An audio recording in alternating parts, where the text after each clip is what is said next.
निःशुल्क रूप से मिलनी चाहिए। क्योंकि एक बार को आप सोचिए, आखिर उस बच्चे की गलती क्या होती है जो एक गरीब घर में पैदा होता है और उसको बेहतर शिक्षा से वंचित होना पड़ता है। शिक्षा के सामने एक पैसे की दीवार खड़ी है, जो जितनी ऊंची दीवार लांघ सकता है, जो जितना अधिक पैसा शिक्षा पे खर्च कर सकता है, वो उतनी बेहतर शिक्षा पा सकता है। लेकिन अगर एक देश एक है, लोकतांत्रिक देश है, तो शिक्षा भी सबको एक समान रूप से तो मिलनी ही चाहिए।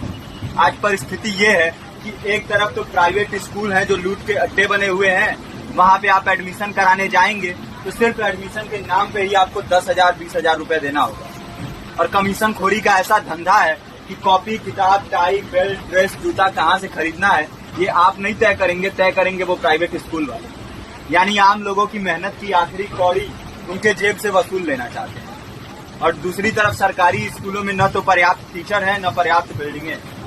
2019 का ही ये पुराना आंकड़ा है कि हर 100 में से 52 स्कूलों में या तो एक टीचर है या 2 टीचर हैं। और उन्हीं टीचरों के ऊपर जिम्मेदारी थोप दी जाती है कि जनगणना करो, मतगणना करो, पशुगणना करो, तमाम काम करवाए जाते हैं। और 19 के बाद से तब से कितने टीचर रिटायर हुए होंगे और 18 के बाद से कोई टीचर की वैकेंसी भी नहीं है। आप खुद भी सोच सकते हैं ये परिस्थिति और कितनी बिगड़ी है। इसीलिए हम लोग ये मांग उठा रहे हैं, चाहे कोई राष्ट्रपति का बच्चा हो या किसी मजदूर का, सबको शिक्षा एक समान मिलनी चाहिए और निःशुल्क रूप से मिलनी चाहिए। प्रेमचंद ने अपने दौर में भी कहा था कि एक सभ्य समाज में ऊंची से ऊंची तालीम मुफ्त होनी चाहिए और इसका पूरा खर्च गवर्नमेंट को उठाना चाहिए, क्योंकि हमारे देश को फौज से ज्यादा आवश्यकता तालीम की है। और शिक्षा से जुड़ता हुआ ही दूसरा मुद्दा हम लोग उठा रहे हैं।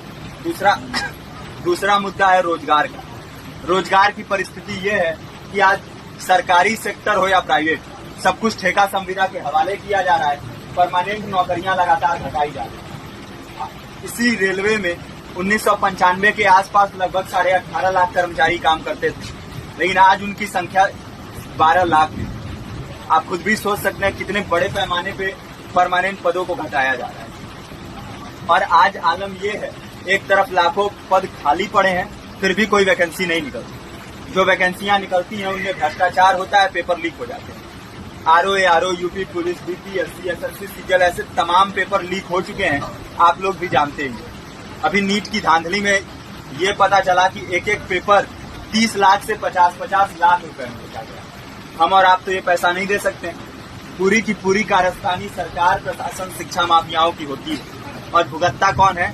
आम घरों के लोग, जो लोग सालों साल तैयारी करते हैं, दिन भर में 10-10 घंटे, 12-12 घंटे पढ़ते हैं। और इतनी कड़ी मेहनत के बाद, सालों साल की मेहनत के बाद उनके हाथ लगती है तो सिर्फ हताशा, निराशा, अवसाद।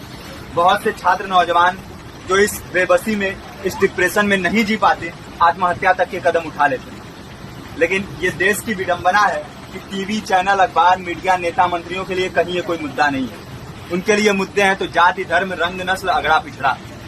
आज जब पूरी परिस्थिति इतनी भयावह है तो ये जरूरी है कि लोगों के बीच में जाया जाए, लोगों को संगठित किया जाए और एकजुट किया जाए।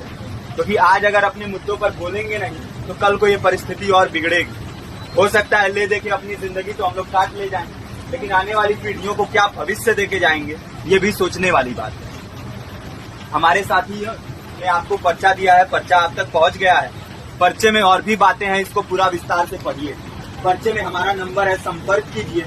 फेसबुक का, इंस्टाग्राम का लिंक है, आप वहाँ पे जाएंगे तो आपको पता भी चलते रहेगा कि लगातार किन किन माध्यमों से हम इस अभियान को चला रहे हैं। नुक्कड़ नाटक, संगीत, शिक्षा सहायता मंडल, लाइब्रेरी, तमाम माध्यमों से इस अभियान को चला रहे हैं और कोशिश कर रहे हैं कि बड़े से बड़े पैमाने पर हर जगह पे लोगों को संगठित किया जाए और एकजुट किया जाए। आपके बीच भी आए हैं, आपका साथ और सहयोग दें।